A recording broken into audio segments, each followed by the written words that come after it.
Oke, selanjutnya kita masuk ke metode tingkat pengembalian atau rate of return ya. Ada dua analisis di sini. Yang pertama itu adalah analisis internal rate of return atau sangat umum digunakan IRR, dan ini yang paling sering digunakan dalam suatu investasi. Biasanya selalu ditanya IRR-nya berapa, IRR-nya berapa. IRR atau tingkat pengembalian internal adalah tingkat pemotongan ya. Jadi dia persentase ketika kondisi pendapatan revenue yang dihitung pada present value sama dengan biaya atau expenditure ketika kita hitung dia present value. Dengan kata lain, IRR adalah tingkat suku bunga ya, E prime ketika NPV sama dengan 0. Jadi kalau sebelumnya kita hitung semua revenue, pendapatan, kita tarik ke present value ya. Present value, kemudian semua expenditure atau biaya kita tarik ke present value. Kemudian ini kita jumlahkan ya. Kalau nilainya positif, dia menguntungkan. Kalau dia nilainya negatif, dia tidak menguntungkan. Namun kita bisa juga mencari ketika nilai si R sama dengan si E, ya, revenue sama dengan expense, ini berada pada tingkat suku bunga berapa. Ya. Jadi kalau kita gunakan 10%, bisa jadi dia beda. Tapi kalau kita gunakan 9,75%, maka nilai R dan E ini sama. Nah, maka nilai yang 9,75% tadi, itulah yang disebut dengan IRR. Ya. Jadi rumusnya seperti ini, kita hitung revenue-nya, kita hitung expense-nya, ya. Maka kita biasanya dengan trial dan error, kalau dihitung secara manual, maka kita cari pada tingkat bunga yang berapa persen nilai kedua ini sama. Nah, inilah yang disebut dengan IRR tadi. Ada dua syarat untuk menghitung IRR ya agar dia positif. Terdapat arus kas masuk dan arus kas keluar. Artinya dalam suatu periode itu ada negatif dan ada positif. Nah, jumlah arus kas masuk harus lebih besar dari jumlah arus kas keluar ya. Dan ini bukan PV-nya. Jadi yang kita hitung ini bukan PV-nya. Jumlah arus kas masuk yang lebih besar ini bukan PV-nya, jumlah arus kas keluar ini bukan pula PV-nya. Ya, bukan nilai present value-nya. Nilai aktualnya berapa pada tahun situ sesuai dengan estimasi kita. Ya, karena di sini yang kita gunakan adalah nilai aktualnya berapa. Kemudian yang kita cari itu adalah pemotongannya, tingkat pemotongannya. Keputusannya bagaimana? Dengan menggunakan analisis IRR, kita tentukan jika IRR lebih besar dari MAR, maka proyek menguntungkan secara ekonomis atau dapat diterima, ya, dapat diterima. Ya, kalau misalnya perusahaan menentukan MAR kita adalah 10%, lalu setelah kita hitung IRR-nya, tingkat bunga ketika NPV sama dengan 0, ya, ketika revenue sama dengan expense, ketika kita hitung berada pada tingkat suku bunga katakanlah 11%. Ya. Jadi IRR lebih besar dari MAR, maka proyek ini dapat diterima. Selanjutnya ada yang disebut dengan external rate of return IRR. Jadi external rate of return ini kita gunakan ketika terdapat beberapa nilai IRR dalam satu investasi karena adanya beberapa investasi atau reinvestment. Jadi dalam satu periode ya kita lakukan investasi, kemudian setelah beberapa periode kita lakukan lagi beberapa investasi. Akhirnya ketika kita menghitung akan terdapat ada beberapa IRR, IRR 1, IRR 2, dan seterusnya ya. Nah, ketika ada kejadian seperti ini, biasanya kita lebih sering menggunakan yang namanya ERR atau External Rate of Return. Jadi dia sama, kita akan mencari nilai tingkat suku bunga, ya, tingkat suku bunga berapa ketika expense atau biaya itu sama dengan revenue. Namun, yang perlu diperhatikan adalah di sini kita menghitung present value-nya dia, ya. Present value-nya. Jadi, tahapannya itu kita menghitung present value dari semua arus kas keluar. Jadi, semua arus kas keluar kita tarik ke present value. Jadi, kalau misalnya kita punya arus kas keluar ya ke bawah gini, semuanya ini kita tarik ke present value. Oke. Kemudian kita menghitung future value dari semua arus kas masuk. Jadi kalau kita punya arus kas masuk, ya, arus kas masuk ini semuanya kita tarik ke future, ya, dengan suku bunga eksternal. Nah ini biasanya ditentukan suku bunga eksternal dipengaruhi oleh apa saja.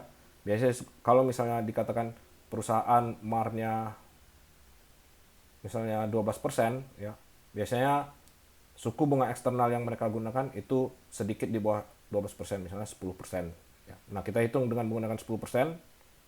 Setelah kita hitung semuanya, maka kita hitung nilai suku bunga ketika kita hitung pada point of view waktu yang sama. Hitung tingkat suku bunga ya ketika E prime dan E prime ekivalen.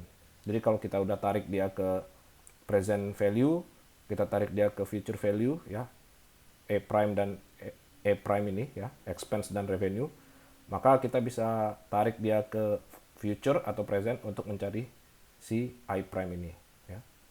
Keputusannya bagaimana? Sama, ERR itu lebih besar dari MAR, maka project dapat diterima.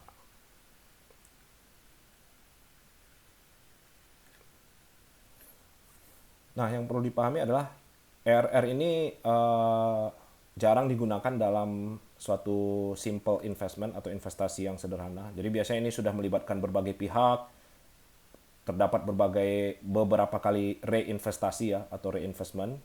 Jadi dia investasi lagi, maka mereka akan lebih sering menggunakan ERR. Kalau hanya suatu project, misalnya kita punya ada project investasi, ya kita keluarkan modal, kemudian ada biaya tahunan, biaya operasional, biaya pemeliharaan segala macam, kemudian kita ada pendapatan tahunan, maka kita lebih sering menggunakan IRR. Ya. Jadi untuk saat ini kita cukup menggunakan IRR dan tidak perlu menggunakan ERR. Oke. Selanjutnya adalah payback period ya, lama pengembalian ya. Jadi ada dua, yang pertama itu pengembalian sederhana, kemudian pengembalian terdiskonto atau discounted payback period DPP. Jadi pengembalian sederhana itu apa? Ya kita hitung pada tahun keberapa investasi kita itu lebih besar atau sama dengan nol ya. Jadi kalau kita punya pengeluaran ya, kemudian kita punya pendapatan ya, pemasukan. Jadi nilai investasi ditambah ini masih negatif ya, masih negatif. Ketika ditambah ini dia negatif, makin lama makin mengecil ya. Nah, ketika kita masuk di sini maka nilainya mulai sedikit positif ya. Nah, ini misalnya di tahun ke-0, 1, 2, 3, 4, maka payback period itu adalah ini ya. Tahun di mana nilai investasi yang kita keluarkan itu lebih besar atau sama dengan 0. Namun simple payback period itu biasanya jarang digunakan ya, jarang digunakan karena tidak menggambarkan kondisi real. Oke. Nah, yang lebih sering digunakan adalah lama pengembalian terdiskonto atau discounted payback period ya, biasanya kita nyebutnya DPP. Nah, bagaimana? Jadi semua pemasukan dan semua pengeluaran itu kita tarik pada suatu waktu, yaitu present value ya. Kita tarik ke PV, kemudian baru dikurangkan dengan investasinya. Nah, kalau nilai dia lebih besar dari 0, disitulah kita bisa menghitung DPP-nya berapa tahun ya.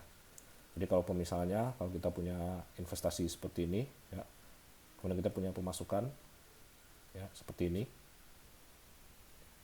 ya. Nah, misalnya ini kita tarik ke present value, dia akan nilainya akan lebih kecil sedikit. Kalau ini kita tarik, maka dia akan bertambah sedikit. Ya, kemudian ini kita tarik lagi, maka dia akan bertambah lebih kecil lagi. Kita tarik, maka dia akan lebih kecil lagi ya. Ini pada tahun ke-1, ini pada tahun kedua, tahun ketiga, dan keempat. Nah, ketika jumlah ini sama dengan atau lebih besar dari 0, ya, nah maka disitulah kita mendapatkan nilai DPP-nya. Jadi nilai DPP ya berapa tahun itu pasti dia lebih besar dari simple payback period. Biasanya kita sampai tahun ke, kalau di sini sampai tahun keempat, mungkin di sini sampai tahun ke-8 ya, tahun ke-8 kita tarik, baru dia bisa nilainya sama dengan nilai investasi yang kita keluarkan. Ketika dia sama, maka tahun ke-8 ini adalah nilai DPP kita. Oke. Jadi ada nilai DPP. Nah, untuk summary-nya ya, dalam melakukan suatu FS ya, untuk menentukan suatu FS feasibility study keuangannya, kita ada 3 parameter. Yang pertama adalah namanya NPV ya, net present value. Kemudian yang kedua itu adalah IRR ya, berapa persen. Yang ketiga itu adalah discounted payback period ya.